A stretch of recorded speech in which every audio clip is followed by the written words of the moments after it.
안녕하세요. 단국대학교 일본연구소 HK플러스 사업단 향기인문학센터의 특강을 맡은 성신여자대학교 김세종입니다. 저는 오늘 주의 사상의 윤리적 이해라는 주제로 주희의 이기론, 심성론, 수양론이 갖고 있는 윤리적 의의에 대해서 한번 알아보도록 하겠습니다. 오늘 강의 순서는 다음과 같습니다. 먼저 주희의 이기론을 살펴보고 주희의 심성론, 주희의 수양론, 그리고 마지막에 주희 사상의 윤리적 의의에 대해서 한번 같이 검토하도록 하겠습니다. 우선 말씀드리고 싶은 것은 이 주희의 사상을 우리가 이기론, 심성론, 수양론 등등으로 이렇게 나누어서 이야기하곤 하는데요. 이것은 주희 스스로가 이렇게 나누는 것이 아니고 후대의 학자들이 주희의 주희 사상의 그 구조를 어떻게 하면 좀 세분화해서 구조적으로 이해할 수 있을까라고 고민하다가 그의 세계관이나 우주론을 중심으로 해서 이기론이라는 이름으로 정리를 하고 그의 마음 또는 본성 또는 감정에 대한 이야기를 묶어서 심성론이라는 주제로 이제 연구를 했고, 마지막으로는 일상의 삶에서 유학자가, 그러니까 학문을, 유교 지식을 추구하는 그 유학자들이 어떻게 살 것인가의 문제를 가지고 논의한 대목들을 수양론이라는 이름으로 정리해 놓은 것입니다. 그러니까 이기론, 심성론, 수양론은 주희 자신의 구분이 아니고 후대의 학자들이 주희의 어떤 여러 사상이나 또는 문헌의 내용들을 근거로 나누어서 연구하는 하나의 구분입니다. 그래서 우리는 주희의 문헌 중에서 이기론, 심성론, 수양론으로 알려진 부분들을 살펴보면서 주희 사상의 윤리적 의의, 주희 사상의 윤리적 함의에 대해서 살펴보도록 하겠습니다. 첫 번째는 주희의 이기론입니다. 주희의 이기론을 이야기할 때는 우리가 빼놓을 수 없는 인물이 주희보다 약 150년 정도를 앞서 살다간 주돈이라는 인물을 이야기해야 되고요. 주돈이가 중요한 이유는 주돈이가 남긴 태극도설이라는 그림과 글 때문입니다. 그래서 주희의 이기론에서는 주돈이의 태극도설에 대해서 구체적으로 한번 살펴보겠습니다. 화면을 보시겠습니다. 지금 보시는 화면이 주돈이의 태극도설이라는 그 글에 있는 그림과 글입니다. 오른쪽에 보이는 우리 한글로 된 문장이 주돈이가 남긴 태극도설의 번역입니다. 이 번역 앞에는 원래 숫자가 없는데 제가 설명의 편의상 1번에서 7번까지 숫자를 붙인 것이고요. 주돈이는 앞서 말씀드린 바와 같이 그 주희보다 약 150년 정도 앞서 살다간 인물이고 염계라는 호로도 불리는 분입니다. 성리학의 역사에서 너무나 중요한 역할을 하신 분이라서 주희의 이기론을 다룰 때 이야기하지 않을 수 없는 분 중에 한 분입니다. 그리고 주희가 이해한 이기론은 주돈이가 남긴 이 태극도설에 크게 벗어나지 않습니다. 그래서 우리가 주희의 이기론을 이해하는 데 있어서 주돈이의 태극도설을 어떻게 이해하는가, 이건 매우 중요한 문제라고 할 수 있습니다. 그래서 그림과 설명을 같이 읽으면서 쭉 한번 검토하겠습니다. 그림을 보시면 이거는 조선시대의 어떤 문인이 남긴 그 그림 중에 하나인데요. 주돈이가 남긴 그림과 똑같습니다. 맨 위에 빈 동그라미 하나가 있고요. 그 아래에 약 3겹으로 되어 있는 동그라미가 있습니다. 그것이 이제 검은색과 흰색으로 되어 있는데 이것이 양이 교차되는 것을 표현하고 있고요. 그래서 여러분 보시기에 오른쪽이 정, 왼쪽이 양, 동 이렇게 한자로 쓰여 있고요. 그 아래에 몇 개의 선으로 연결된 5개의 작은 동그라미가 있고 그 동그라미들은 각각 수, 화, 목, 금, 토 이렇게 한 글자씩 들어가 있고 들어가 있는 위치도 다 정해져 있습니다. 그리고 여기 선들이 조금 복잡하게 그려져 있는 것 같지만 선들도 다 법칙에 의해서 이게 그려져 있는 것입니다. 그 각 5개 동그라미들의 각 성질을 표현하는 그 선들입니다. 그리고 그 선들이 그 바로 아래 작은 빈 동그라미로 다 모여드는 것을 보실 수가 있고요. 그 아래에 다시 빈 동그라미가 있고, 여러분 보시기에 오른쪽에 곤도, 성녀, 왼쪽에 건도, 성남 이렇게 쓰여 있고요. 그 아래쪽에 다시 빈 동그라미가 있어서 맨 아래에 만물 화생이라고 쓰여 있습니다. 이게 주돈이가 남긴 태극도설이고요. 이제 번역을 좀 보면 첫 번째 첫 문장은 무극이면서 태극이다. 두 번째, 태극이 움직여 양을 낳고 움직임이 극한에 이르면 고요해지며 고요해져 음을 낳고 고요함이 극한에 이르면 다시 움직인다. 한 번 움직이고 한 번 고요한 것이 서로 뿌리가 되어 음과 양으로 나누어지니 양의가 세워진다. 네 번째, 양이 변하고 음이 합하여 수, 화, 목, 금, 토를 낳으니 오기가 순조롭게 펼쳐져서 사계절이 운행된다. 다섯 번째, 오행은 하나의 음양이고 음양은 하나의 태극이며 태극은 본래 무극이다. 오행이 생함에 각각 그 성을 하나씩 갖추게 된다. 무극의 진과 음양 오행의 정기가 묘하게 합하여 엉긴다. 여섯 번째, 건도는 남성을 이루고 곤도는 여성을 이룬다. 일곱 번째, 건곤의 두 기운이 교감하여 만물을 화생하니 만물이 끊임없이 생겨나 변화가 무궁하다. 이렇게 쭉 읽을 수 있는데요. 제가 이렇게 번호를 붙여놓은 것은 그 그림과의 연계를 생각해서입니다. 그래서 1번 무극이면서 태극이다, 이것은 제일 위에 있는 빈 동그라미를 의미합니다.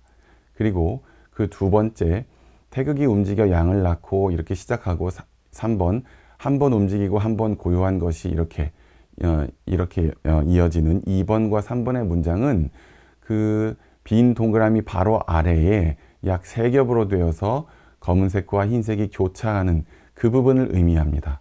그리고 4번 문장은 5개의 동그라미 수화목금토, 거기에 대한 설명이고요. 5번은 그 5개 동그라미 바로 아래에 작은 동그라미, 그거에 대한 설명이고, 6번은 그 바로 아래에 곤도, 성녀, 건도, 성남이라고 쓴 그 동그라미에 대한 설명이고, 7번은 제일 아래에 있는 빈 동그라미에 대한 설명입니다. 이 도설이 중요한 이유가 이제 다음 페이지를 통해서 우리가 좀 보겠는데요. 첫 번째는 우리가 먼저 이야기해야 되는 게 있습니다.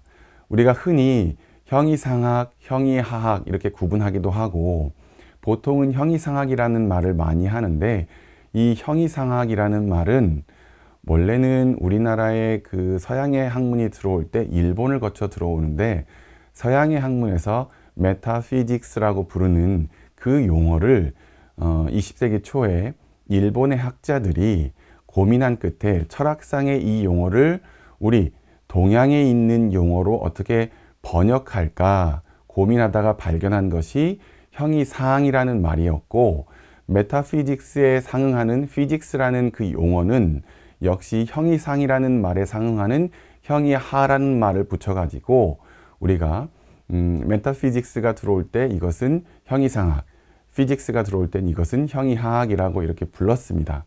그런데 이 형이상과 형이하가 원래 있는 우리 동아시아의 용어였고, 이것은 약 한 2000년 정도 된 용어입니다. 이게 원래는 주역개사전이라는 문헌에 있던 말인데, 주역개사전에서 형이상과 형이하를 설명할 때 사용한 용어가 도와 기라는 용어입니다. 그래서 원래 형이상, 형이하는 도와 기라는 용어로 표현됐었고, 그러니까 정확한 매칭은 메타피직스는 형이상학이고 그것은 동아시아 전통 용어로는 도에 해당하고, 피직스도 역시 형이하에 해당하는데 그것은 역시 동아시아 전통 용어로서는 기에 해당합니다. 그래서 이러한 학문 구조를 동아시아 유교 전통에서는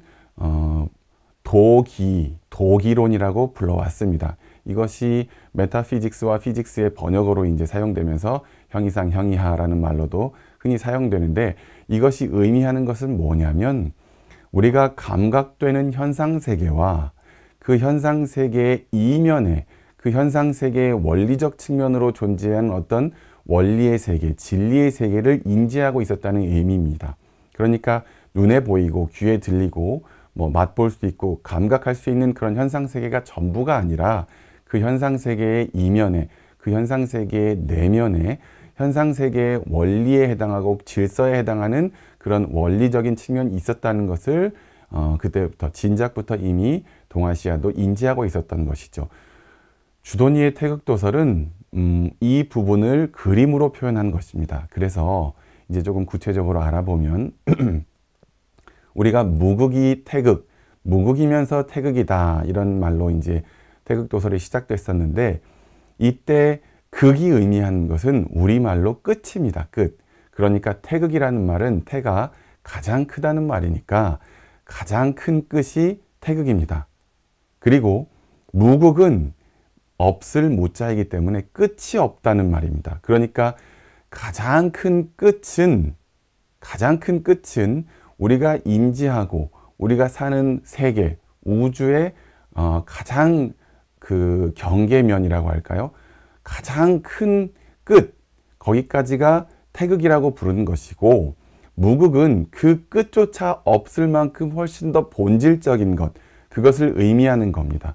그러니까 무극이면서 태극이다라는 말은 가장 넓은 인간이 의식을 가진 인간이 사유할 수 있는 가장 넓은 영역, 가장 넓은 시공간을 의미한다고 생각할 수 있습니다. 그런데 그 시공간은 단순히 감각되는 현상세계로서만 존재하는 게 아니라 현상세계의 어떤 질서와 규범이 되는 원리의 세계라고도 생각했던 것입니다. 그래서 무극은 특히 그 중에서도 이 형이상의 영역, 성리학에서는 이것을 리와 기라는 말로 표현했는데 무극은 바로 이 형이상학의 영역, 그 성리학에서는 리라고 표현될 수 있고요. 태극은 역시 형이상의 영역이긴 하나 그것이 현상세계와 연계되어 있고 현상세계를 언급할 때 현상세계와의 관계에서 언급할 수 있는 형이상의 세계로서의 의미를 태극이라는 말로 불렀던 것입니다. 그러니까 태극과 무극이 다른 게 아니라 무극은 순전히 현상세계와는 별개로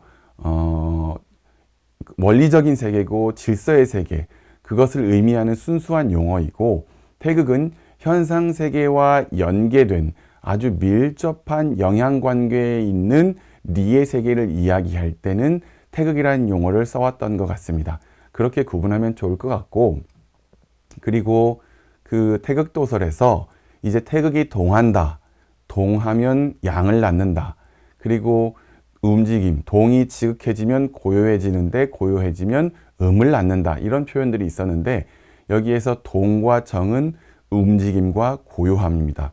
그런데 이 동과 정이라는 서로 상반돼 보이는 대비적으로, 대칭적으로 사용되는 이 두 용어가 전통적으로 동아시아 사회에서는 하늘, 인간, 땅 이렇게 천지인 이렇게 구분하곤 하는데 천지인에 각각 배속되는 그 용어들이 있습니다. 그래서 동과 정이 그냥 있는 것 같지만 사실은 동과 정은 하늘의 기운으로 하면 건과 곤이라고 하고 땅의 기운으로 하면 강과 유라고 하고 인간 세상의 기준으로 하면 남과 여라는 이름으로 불러왔던 것입니다.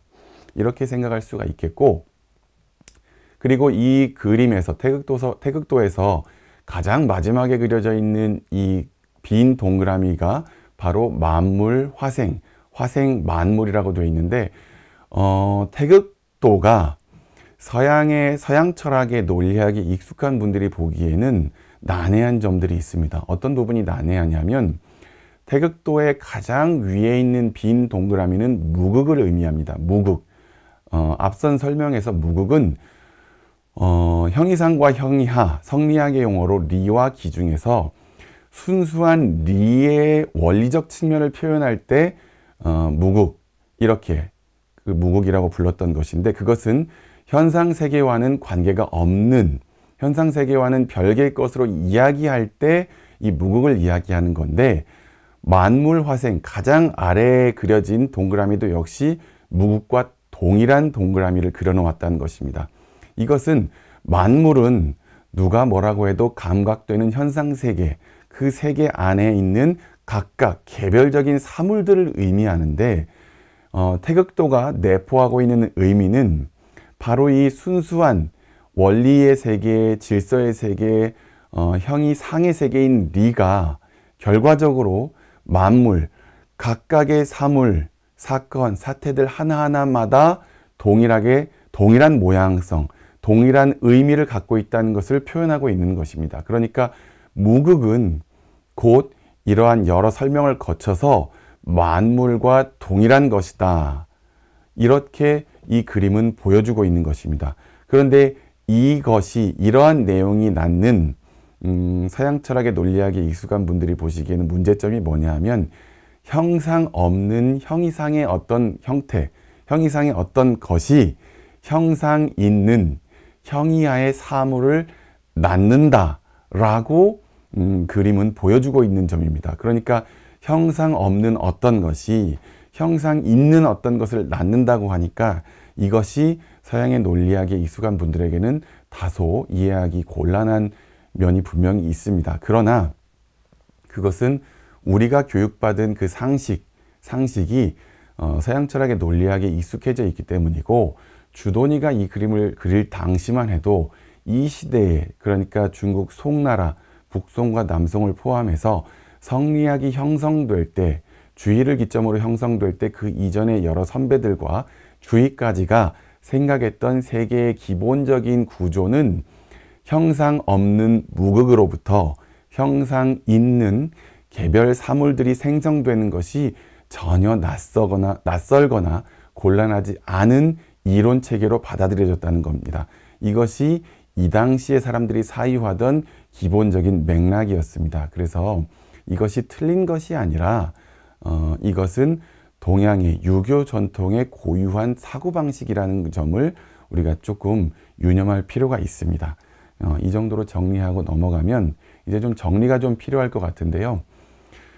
주도니의 태극도설이 성리학적인 맥락에서 갖는 의의는 성리학의 토대라는 점입니다.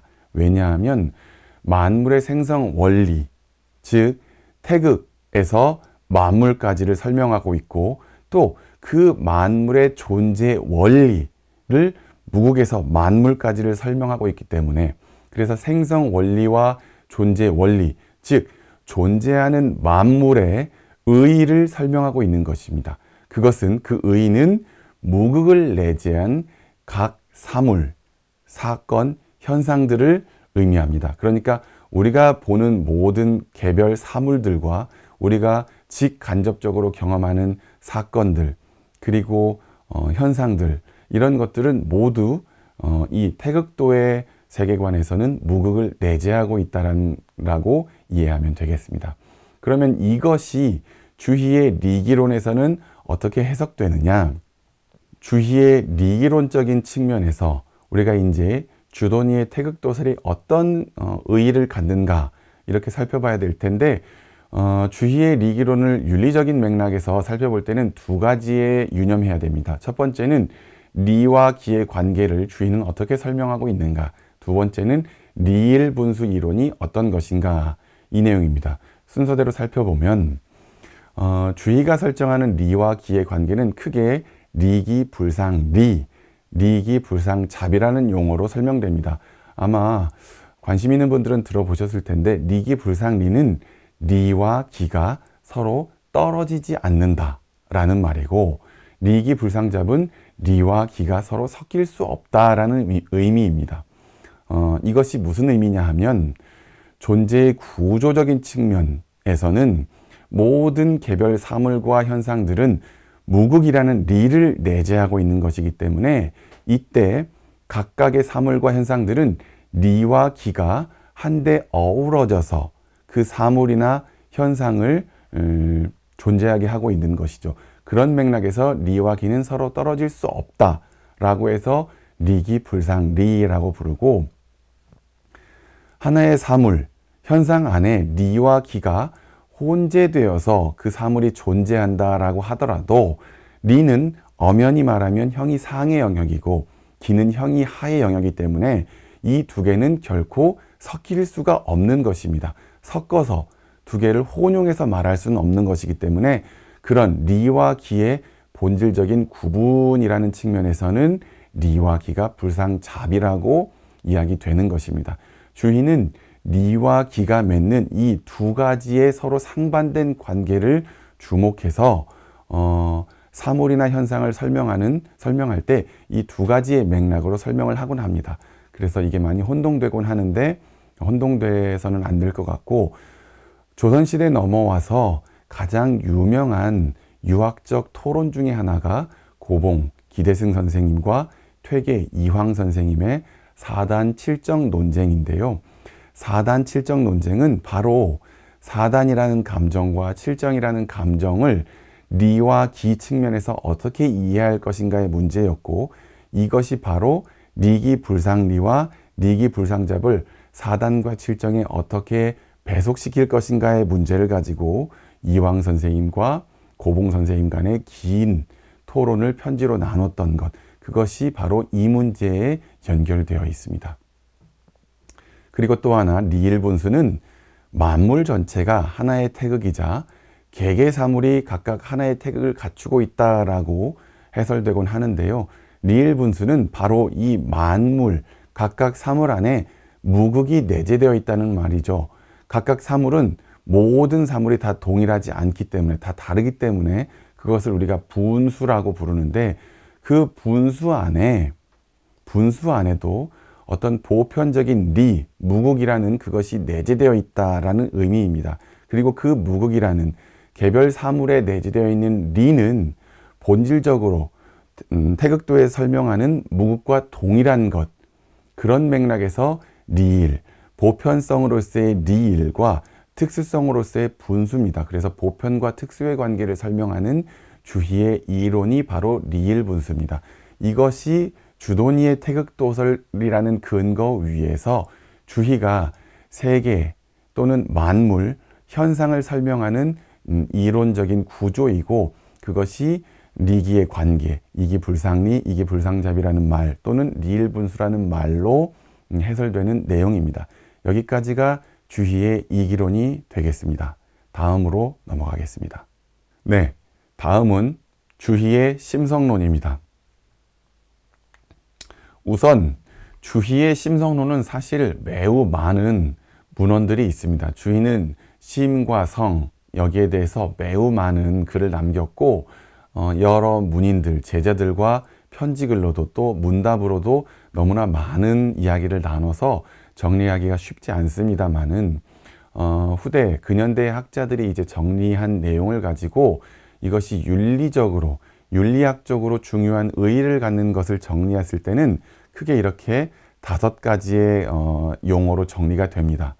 첫 번째는 성즉 리, 두 번째는 본연지성, 기질지성, 세 번째는 심통성정, 네 번째는 도심, 인심, 다섯 번째는 미발, 이발, 이렇게 5개의 용어, 5개의 주제로 좀 정리가 될 텐데요.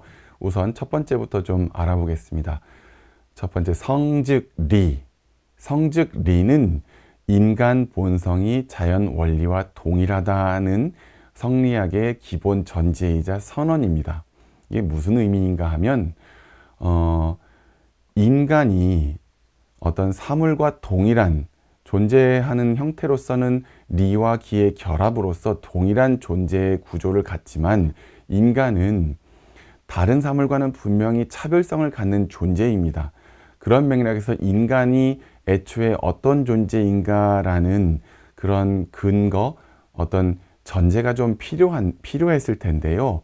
성리학자들이 찾아낸 것은 인간 본성이, 인간이라는 어떤 행위하고 감정적으로 대응하고 그 다음에 생각이라는 활동을 하는 이런 활동적인 인간이 단순히 리와 기 중에 기라는 요소만으로 이루어진 것이 아니라, 인간이 생각하고 감정을 느끼고 행위하고 말하고 하는 그런 것들의 원리가 되는 면도 분명히 있다라고 생각을 했고, 그런 인간 안에 있는 자연계로 말하면 리에 해당하는 측면이 무엇일까? 그것을 용어로 정리한 게 바로 성입니다. 그래서 성즉 리는 인간 안에 내재되어 있는 것이 바로 자연의 원리인 리와 동일하다는 선언입니다. 그래서 성즉 리는 성리학이라는 그 학문 분야에서 가장 전제가 되는 부분입니다. 만약에 이것이 부정된다면 성리학의 영역 약간 밖으로 넘어가는 걸로 이해될 수도 있을 만큼 성리학이라는 학문을 하는 거의 모든 유학자들이 이 말은 다 인정하고 가장 기초로 놓고 있는 부분입니다. 그래서 중요한 것이고, 두 번째는 본연지성, 기질지성이라는 말입니다. 이것은 인간 현실의 난처한 상황을 해설하는 용어입니다. 어떤 의미인고 하니 인간 본성이 자연의 원리인 리, 이것과 동일하다. 그러니까 인간 안에 자연의 원리가 내재되어 있다라고 한다면 자연은 리와 기가 결합돼서 존재하는 것이고, 자연의 원리로서의 리는 아주 순수한 형이 상의 영역이기 때문에 그것은 오직 선하기만 한, 선과 악, 선과 불선을 구분한다면 불선이나 악을 상정하지 않는 선하기만 한 속성을 가져야 할 것입니다. 그런데 인간에게 이 자연의 원리와 동일한 리가 내재되어 있다면 인간도, 각 개별 인간들도 이 현실 생활을 할 때 오직 선한 행위, 선한 생각만 하고 그 다음에 다른 사람으로부터 선한 일만 겪어야 할 것입니다. 그런데 인간이 살아가는 현실은 오직 선한 행위만 하거나 또는 선한 일만 겪는 것이 아니라 때로는 아주 불쾌한 일도 겪게 되고, 또 자기 스스로가 의도하건 의도치 못하건 남을 좀 불쾌하게 만드는 일도 일어나기 마련입니다. 그렇다면 인간의 본성이라는 것은 자연의 원리와 동일한 것인데 과연 인간이 행위하거나 경험하는 이 세계는 어째서 선하기만 하진 않고 조금은 불선하거나 또는 난처하고 곤란하고 불쾌한 상황을 겪게 될까? 이러한 문제의식에 따라서 성리학자들이 파헤친 결과로서 이야기하게 된 게, 인간은 리와 기가 결합된 존재인데 그 리의 순수한 측면은 성즉 리라고 할 수 있을 때 그 성에서 아주 본연의 성격을 가진 성이라고 하자라고 했고, 그럼에도 불구하고 인간은 리가 내재되어 있지만 이 육체, 현상세계와 동일한 재료로서의 육체를 가진 존재이기 때문에 그것은 기에 해당하고, 그 기는 수화목금토 5행의 어떤 혼합으로 되어 있는데 그거에 따라서 약간은 이 순수한 본연의 어떤 성을 다 발휘하지 못할 수도 있구나. 그 발휘하지 못하는 성격을 기질지성이라 부르자. 이렇게 본연과 기질로 나눠놨습니다. 성이 두 개라는 말이 아니라 원래는 성즉 리의 하나인데 그 성즉 리의 순선한 면은 본연지성이라고 부르고, 보편적인 리죠. 리의 세계죠. 그리고 인간, 개체로서의 인간, 개별로서의 인간이 갖추고 있는 본성, 이것은 성즉 리의 것이지만 어쩔 수 없이 몸을 가지고 사는 존재이기 때문에 그 몸이라는 데서 오는 약간의 그 곤란한 지점, 그런 것들로 인해서 발생하는 면들은 기질지성이라는 점으로 설명을 하자라고 해서 본연지성과 기질지성을 나누어서 이야기하기 시작했습니다. 그것은 성이, 거듭 말하지만 성이 둘이어서가 아니라 하나의 성인데 인간 현실의 난처한 상황을 설명하기 위해서 본연지성과 기질지성을 나누어서 설명을 하는 것입니다. 그리고 세 번째는 심통성정이라는 용어인데 이것은 인간의 주체성을 해설하는 용어입니다. 무슨 뜻인고 하니 이것은 심, 마음과 성, 본성과 정, 감정의 관계를 설명하는 주희의 용어입니다. 많이 들어보신 용어일 텐데요. 이 심통성정의 통자는 통하다의 의미가 아니라 거느리다, 대통령 할 때의 통자입니다. 물론 대통령의 뜻만 갖고 있진 않으니까, 그러니까 성정이 마음의 대통령이다 이 말은 아닙니다. 하지만 통자는 통하다의 의미가 아니라 거느리다의 의미입니다.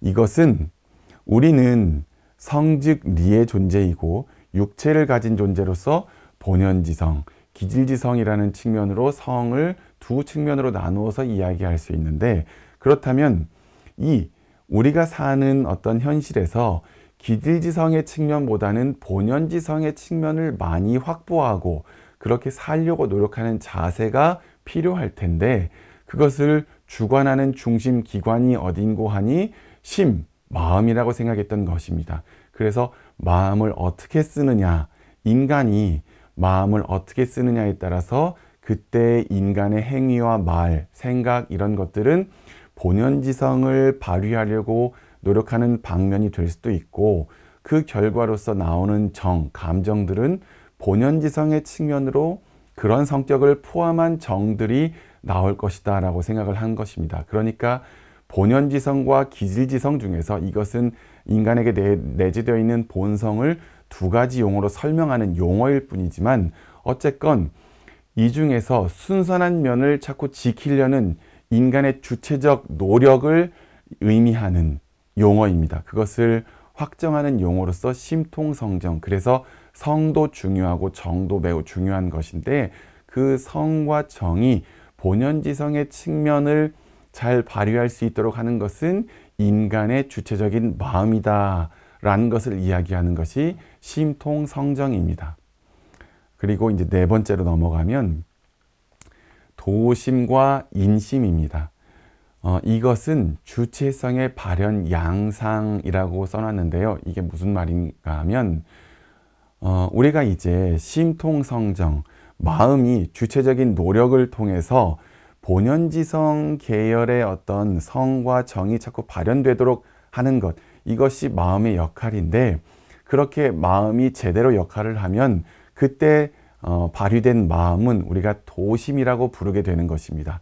주인은 그것을 도심, 도에 해당하는 마음이라고 불렀고, 그에 상응하는 이른바 성은 하나지만 우리가 개체적인 의미에 너무 몰입해서 이 어떤 것을 성과 정이 나올 때, 그러니까 개체성에 집중해서 성과 정이 발휘될 때는 비록 그것이 불선하기만 한 것은 아니지만 어떤 자신의 본질, 내재되어 있는 어떤 보편적인 리, 그 다음에 무국, 그런 것들을 잠시 망각하거나 잊은 채 마음을 쓰는 경우, 그것을 주인은 인심이라고 불렀던 것입니다. 그러니까 도심과 인심하면, 인심은 무조건 나쁘고 도심은 무조건 좋기만 한 것이 아니라, 도심은 주도니 태극도에서 무국을 항상 기억하고 자신이 무국의 원리로 사는 존재이다라는 걸 생각하는 게 도심이고, 그때 도심이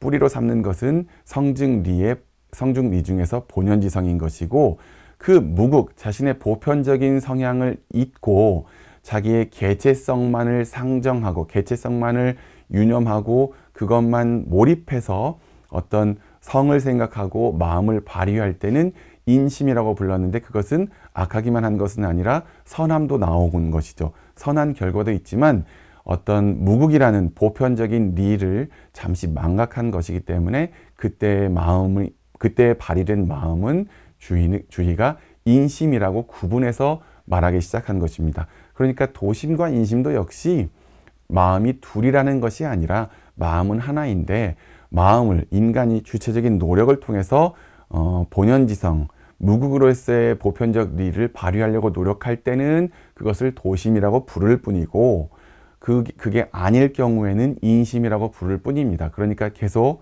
본연지성, 기질지성, 도심, 인심 이렇게 구분해서 말한다고 해서 도심, 인심, 심이 두 개라는 말이 아니고, 본연지성, 기질지성, 성이 두 개라는 말이 결코 아님을 꼭 유념하시기 바랍니다. 그리고 다섯 번째로 우리가 이야기할 수 있는 게 미발, 이발입니다. 앞선 네 개, 성증, 리로부터 도심, 인심까지의 그 계보, 그러한 어떤 그 내용의 어떤 연결되는 부분은 본연지성의 측면이 도심으로 연결되고 기질지성의 측면이 인심으로 연결된다고 보아도 괜찮았을 것입니다. 그러나 미발, 이발은 지금 이렇게 대비적으로 써놓긴 했지만 결코 미발이 도심계열, 이발이 인심계열에 들어가는 그러한 구조는 아닙니다. 원래 미발, 이발은 여러분도 잘 아시는 중용이라는 문헌의 수장에 나오는 그 용어입니다. 이것은 발자를 기준으로 미와 이를 대비적으로 씀으로써 미는 아직 아니다의 의미고 이는 이미 일어났다의 의미니까 미발은 발하지 않았다, 아직 발하지 않은 것이고 이발은 이미 발했다라는 의미입니다. 그래서 미발, 이발은 앞선 도심, 인심 계열과는 좀 다릅니다. 이 미발, 이발이 중요한 것이 바로 수양의 원리를 보여주고 있기 때문입니다.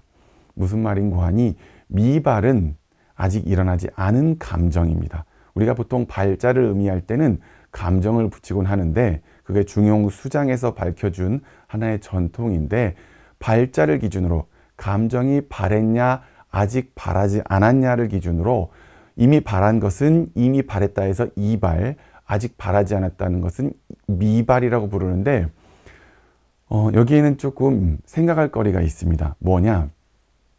우리가 어떤 감정이 발했다고 할 때, 그러니까 어떤 즐거운 기분이 들었다고 할 때 그 즐거운 기분의 뿌리가 어디에 있는가의 문제입니다. 즐거운 기분은 즐거운 자극이 나에게 전해졌기 때문에 내가 즐거운 상황을 보거나 즐거운 얘기를 들었기 때문에 내가 즐거운 감정이 발했다라고 생각하면 성리학적인 해석과는 조금 다릅니다. 성리학자들은 특히 중용이 말하는 그 감정은 사실은 본성이 뿌리입니다. 그러니까 인간이 행위하는 모든 생각, 말, 감정, 행위들은 인간의 본성이 뿌리입니다. 그게 주도니의 태극도가 보여주고 있는 가장 기초적인 내용입니다. 그러니까 내가 어떤 재미있는 것을 보았다고 재미있는 감정이 들 때 그 재미있는 감정의 뿌리는 내 본성이지 결코 재미있는 그 자극이 아니라는 것입니다. 그 재미있는 자극은 내 안에 원래 어떤 재미를 느끼는 포인트들이 있는데 그 자극이 그 포인트를 딱 건드렸을 때 내 안에 있던 재미있음을 느끼는 감정이 나오는 것입니다. 그러니까 감정은 내 안에 내재되어 있는 것이고 내가 재미있는 감정이 나타났다, 발휘됐다라고 하는 것은 내 안에 내재되어 있는 재미있는 감정의 메커니즘을 외부의 어떤 포인트가 자극이 되어서 그 메커니즘이 발휘돼서 감정이 나오게 된다는 것입니다. 그래서 이러한 구조를 놓고 봤을 때 이미 나타난 재미있는 감정은 이발이라고 부르고 그 감정의 뿌리에 해당하는 것, 그것은 본성이긴 하지만 재미있는 감정의 뿌리를 미발이라고 부릅니다. 왜냐? 이것이 발휘되면 재미있음으로 발휘되니까 그것은 아직 발하지 않았다 해서 미발이라고 부르는 것입니다.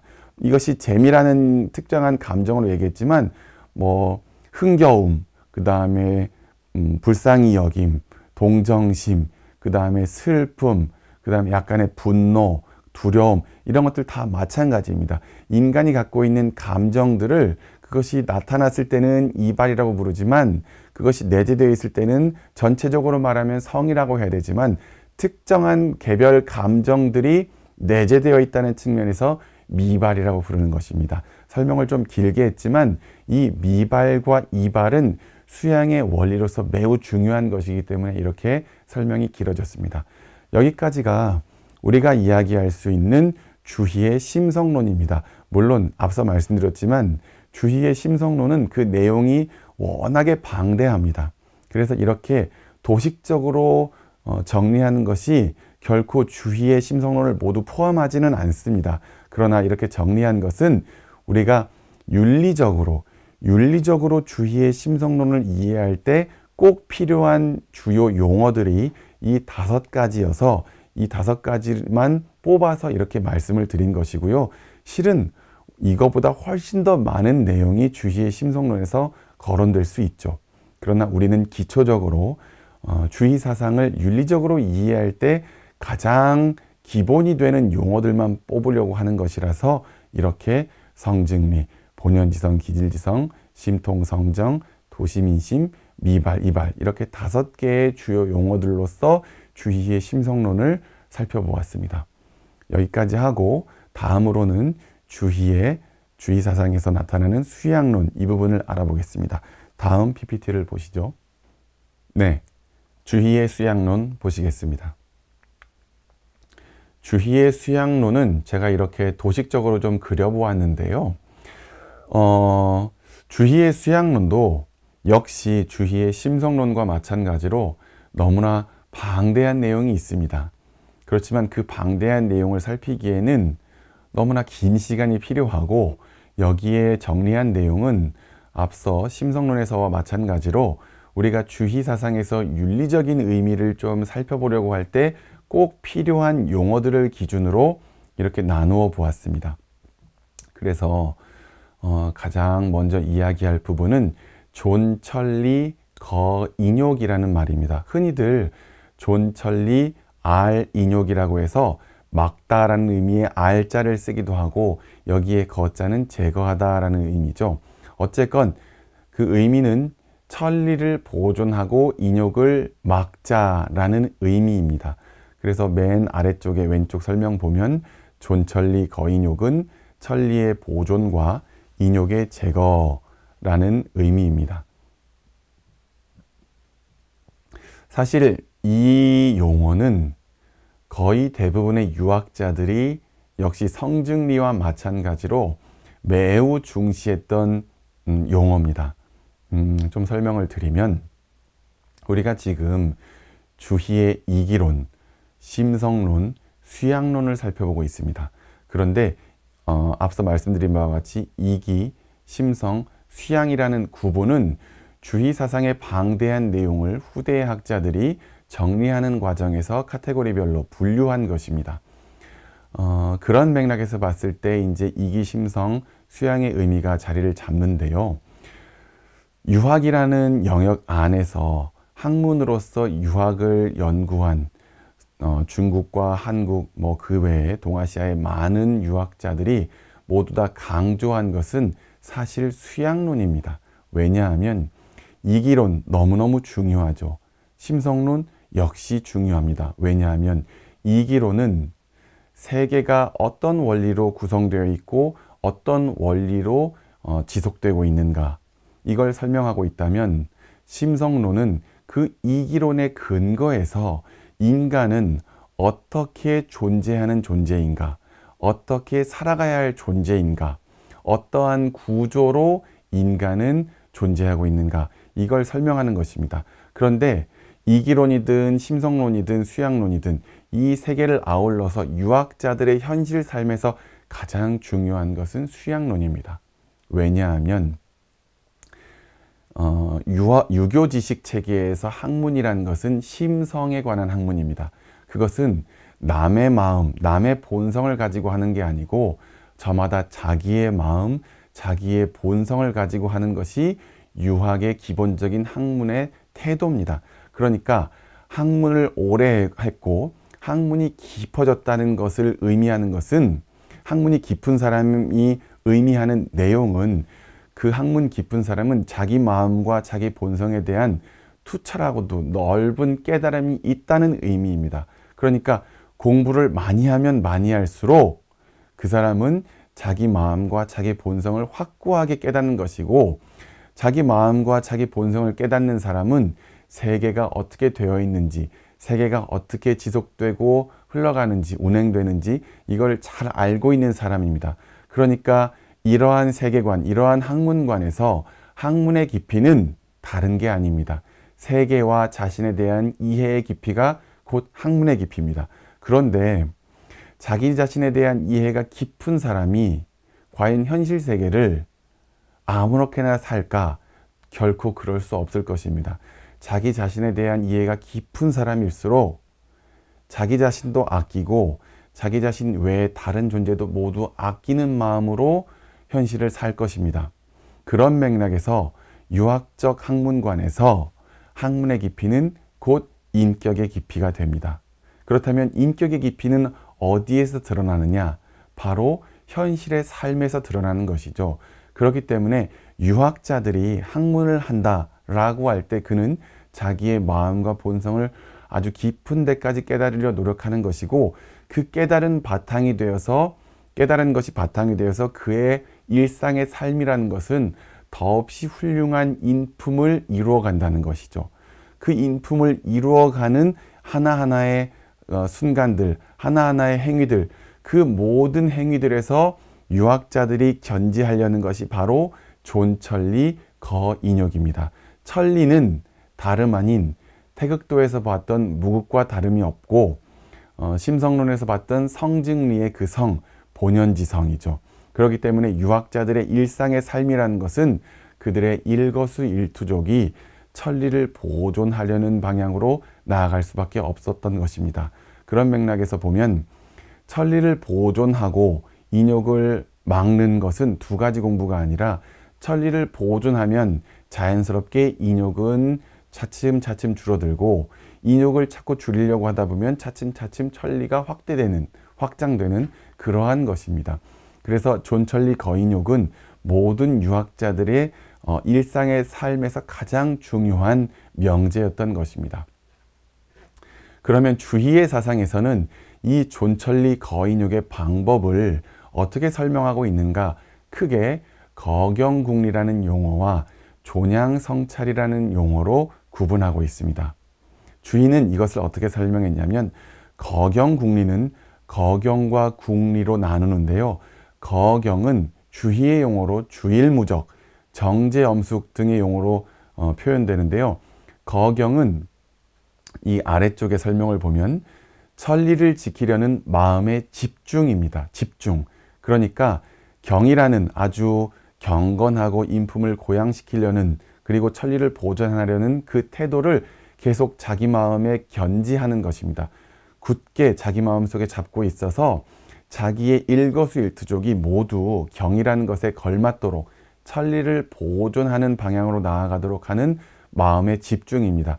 그래서 그런 것들을 주일무적, 주일무적은 마음을 집중한다는 얘기고, 정제엄숙은 자기가 움직이거나 가만히 있을 때 자기의 행동거지를 아주 엄숙하게 한다라는 의미인데, 이 엄숙하다는 말은 우리가 생각하는 그 뻣뻣하고 너무 그 융통성 없이 꽉 이렇게 얽매인 그런 것이 아니라 자연스럽게 자신의 천리가 자기의 행동거지로 드러나도록 하는 것이 정제엄숙입니다. 여기에는 의관, 그 다음에 용모, 그 다음에 잠자리, 그 이불을 개어놓거나 하는 것, 그런 것들을 의미하는 것일 것입니다. 그래서 주일무적은 생각을 존천리 방향으로 마음을 꾸준히 이끌어가는 것이고, 정제엄숙은 자기 그 마음이 행위로 드러날 때, 자기 주변으로 드러날 때 그것이 흐트러짐이 없도록 하려는 노력, 그것을 아울러서 거경이라는 용어로 주인은 설명을 했고, 그 다음에 거경궁리의 궁리는 아래의 설명을 보시면 사물의 이치를 탐구함이라고 되어 있습니다. 그래서 그 아래에는 주희가 경물치지가 바로 궁리에 해당한다 했는데, 경물치지는 대학의 8주목에 나오는 용어죠. 그래서 세계를 이해하려는 노력입니다. 하나하나 사물의 원리적 측면을 이해하려는 것이 경물치지고, 그 경물치지는 하나하나에 대한 사물은 나를 제외한 사물이 아니라 나를 포함한 하나하나의 사물이고, 나를 포함한 그 모든 하나하나의 사물 안에 무극으로서의 리가 내재되어 있다는 것을 아는 것, 그것이 바로 궁리입니다. 그래서 존천리 거인욕의 방법 중에 한 가지로서 거경궁리는 이와 같이 거경과 궁리로 주희에 의해서 설명되고 있고요. 그 다른 한 측면으로는 존양성찰인데요. 존양성찰은 존양과 성찰로 나뉩니다.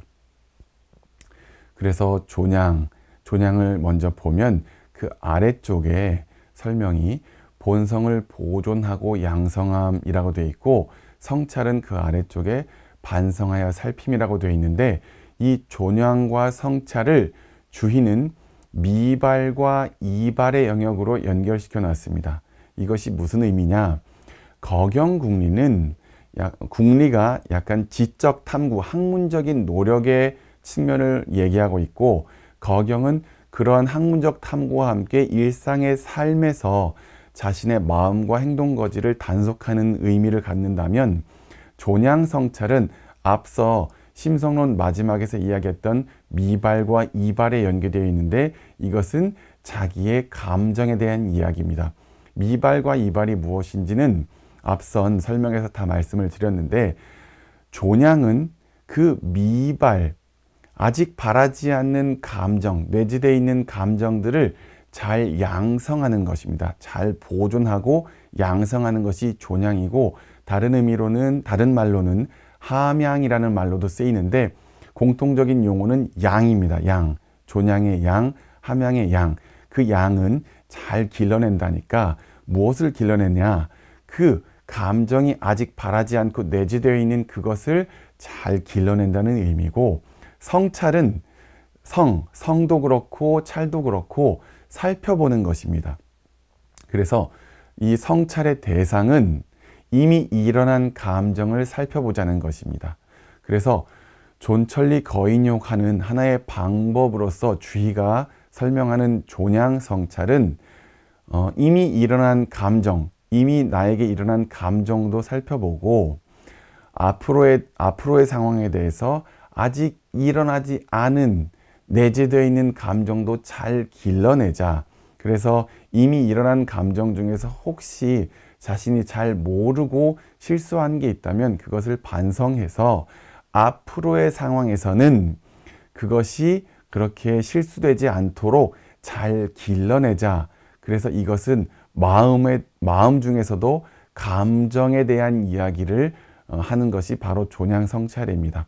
그래서 유학자들이 평생의 명제로 삼았던 존천리 거인욕은 이와 같이 거경궁리라는 지적 탐구와 일상 행동 거지의 단속 이 한 부분과 존양 성찰로 대변되는 자기 마음에 일어나는 감정의 잘 살핌과 그 감정의 뿌리를 잘 길러냄 이렇게 두 영역으로 성리학자들의 수양론이 정리가 되겠습니다.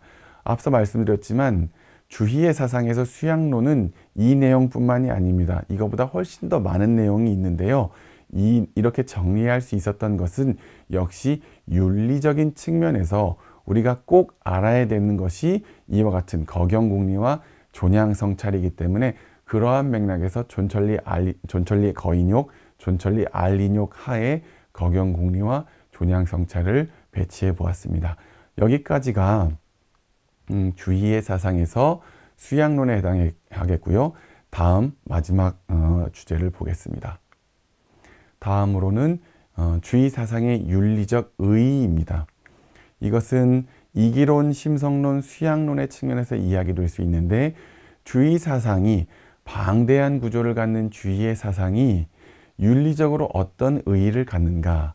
첫 번째로는 주희의 이기론을 얘기했죠. 그것은 존재의 근거, 그리고 존재가 존속하는 원리, 그 내재된 원리를 주도니의 태극도서를 가지고 우리가 확인해 보았고요.